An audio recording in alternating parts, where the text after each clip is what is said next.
What you saying? So we have another video. This will just be a quick one. So that card's crazy, by the way. Look at it, so powerful. Yeah. So the last video was kind of me dropping some negative vibes, some negative organs regarding the new hero powers or the updated hero powers, which were released in that video.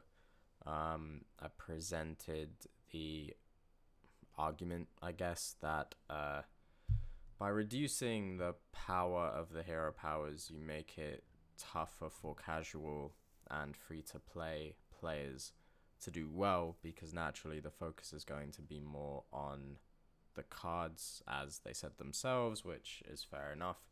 But then that does mean that if you're free to play and you lost your preferred hero power, as I did with Leech Life, and I'm sure there'll be other people who lost, say, Enrage or something like that, then it's kind of back to the drawing board, and your deck will be noticeably weaker. So, you may have to jig things around, work things out again.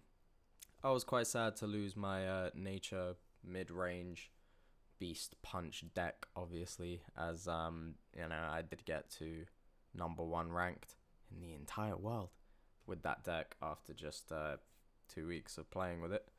However, I think that I've kind of made up for it over the past literally day. I think, as you can see, I am now number 1 again, number 1 in the world once more.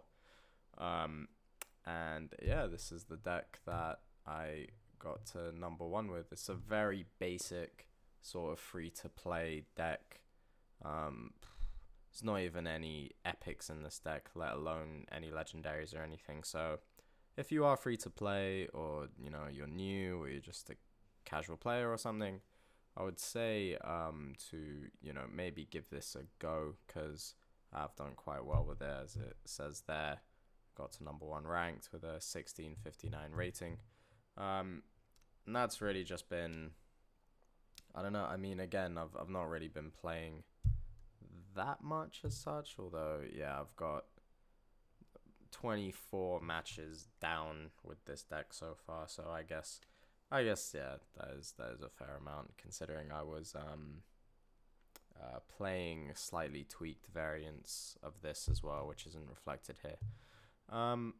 But yeah, 83% win rate when I'm playing it, and 80% win rate even when lesser mortals try and play this deck as well. I mean, an 80% win rate is pretty good. Similar sort of optics to the nature mid-range deck. So hopefully in this weekend event, if I do take this deck into it, I won't lose momentum in terms of my wins and losses. I find that with this deck, I only really lose to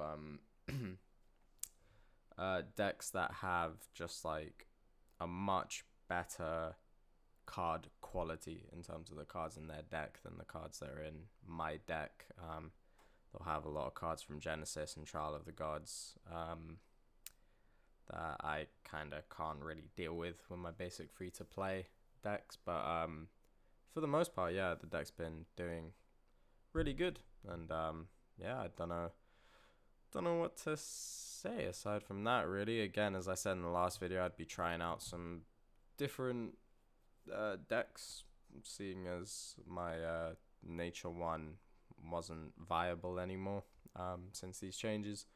And yeah, I was playing around with Magic. I played a ramp Magic, like a free to play ramp Magic sort of build with Heliod Elite or whatever it's called as the top end. It was alright. I mean, it was winning against aggro, but again, kind of losing to other control decks where, again, you're in Mythic, that the quality of their cards are probably better than yours. And then, yeah, I played against someone who played this style of deck where it was quite low to the ground, and they used Palace's Genius.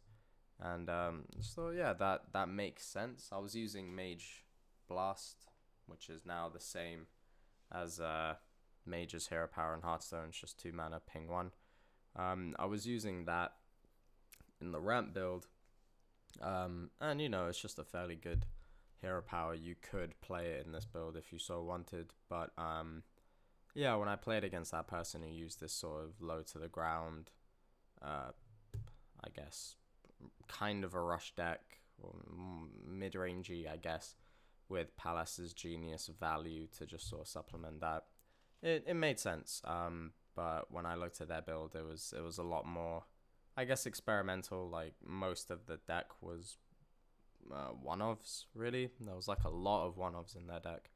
And I don't know if that was just because they were trying new things, or maybe they didn't own all of the cards, although they had two of a lot of chase cards, and they had epics that I don't have as well that they ran into of. So I don't think it was that, as it was only, like, it'd be like one bronze servant, one of this, one of this, one of this, one of this, and just a bunch of one-offs. So yeah, I just decided to standardize it a bit. As far as the deck itself, I mean, it's mostly pretty standard. Not really too many controversial choices in here, I don't think. Obviously, I only have one shield bearer, which is why there's just one there.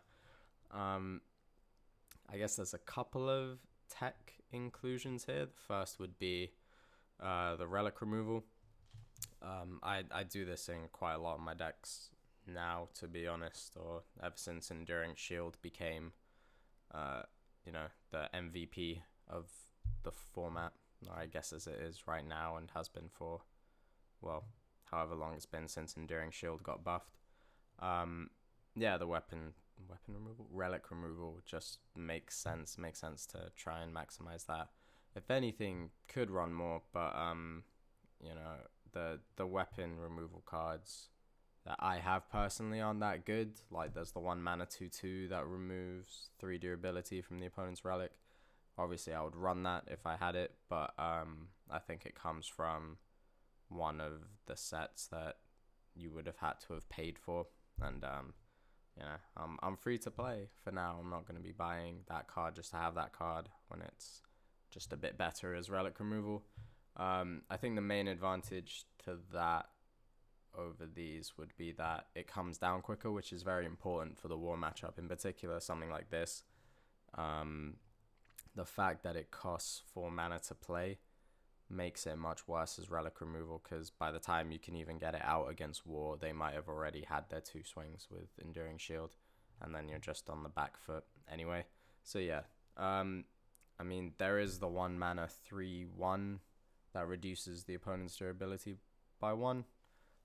Their relic's durability, I should say. You could run that over this, and it'd be fairly interchangeable.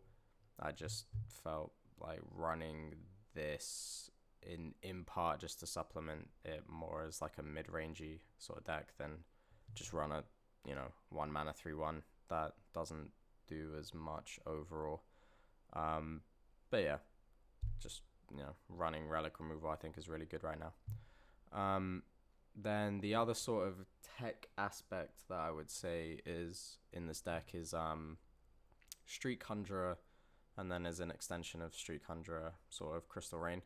So Street Conjurer, originally I was running Time Bomb, which is a 2 mana 3/2, where if your god doesn't have protected, it gets protected, and if it does have protected, then the Time Bomb gets protected and gets +1 attack. So it's like a 2 mana 4/2 protected if you are protected as your god. However, that's much more difficult to do now that you're the 4C2 power doesn't give your god protected anymore. There is a way to do it in this deck. One of the options that you can get from Palace's Genius is a 1 mana spell that either deals 2 damage or can give a friendly character protected. But obviously that's not too consistent, and while giving your god protected is pretty good in some instances, it most of the time just meant you were paying 2 mana for a 2 mana 3/2, which isn't that great.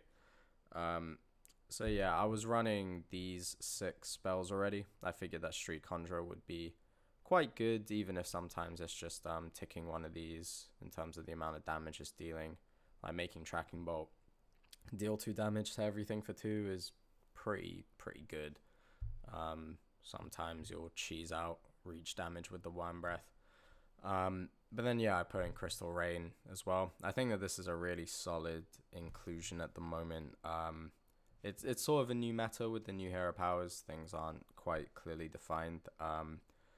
And this is really good against a couple of the decks that are more prevalent, lower to the ground in the more aggressive region. Namely, Wildfire Nature, that's quite popular, and Cheat Deception is also very popular. But it also helps against, basically any aggro variant. Crystal Rain is very strong. It's just like necessary for, say, Cheat Deception, because their stuff is hidden. You can't get rid of it otherwise. And Wildfire Nature, they will end up with a bunch of stuff with 2 health. Some stuff with 3 health as well, which combos really well with Street Conjure if you manage to, say, on 6 mana, or if you have... I'm going to say the coin. It's not the coin, but, if you can replenish 1 mana that turn, you play that, drop that, then it deals 3 to everything and you 4C 1. Very strong. So, obviously you can run whatever tech options you feel so inclined to. You don't have to run quite as much Relic removal if you don't feel so inclined. Don't have to necessarily run this stuff either. It's just me making the most out of what I have in terms of my card pool. And with that in mind, I still got to number one in the world once more. And we'll see how the weekend event goes in that respect. I think in terms of like changes, if I could make changes, it would only be an additional shield bearer if I had it. I do have the 2 mana one, which has the same effect, but is a 2 mana 2/1. However, it's it's not as mana efficient as shield bearer, so it's not as good. You could run it, but I see no need to run it. Like if I had the second shield bearer, I might drop, say, a wetlands ogre for it.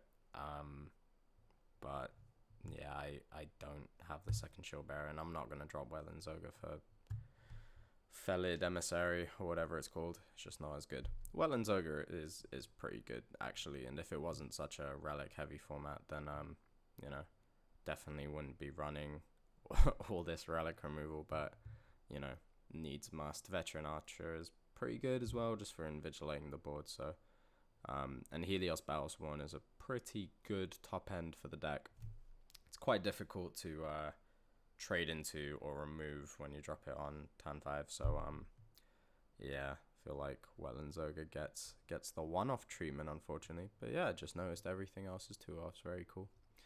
But yeah, that's about it. I mean, wouldn't overthink it. Just sleeve the cards up proverbially and play. It's pretty good, surprisingly good actually. And it's quite fun to play as well. You have genuine decisions to make in terms of whether you commit more to the board in a turn or commit less so that you can get tap value. And then obviously there's managing the stuff that you add off Palace's Genius, because it's basically either going to be draw a card or deal 2 damage to something.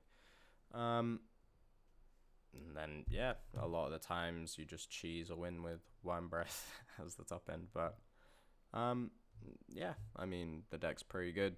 Got me here. We'll see how it does in the weekend event. But try out for yourself if you're new and you're free to play, etc. Because it's done alright for me in the day that I've been using it. But yeah, that's it for me for now. Have a good one, and see you soon, I guess.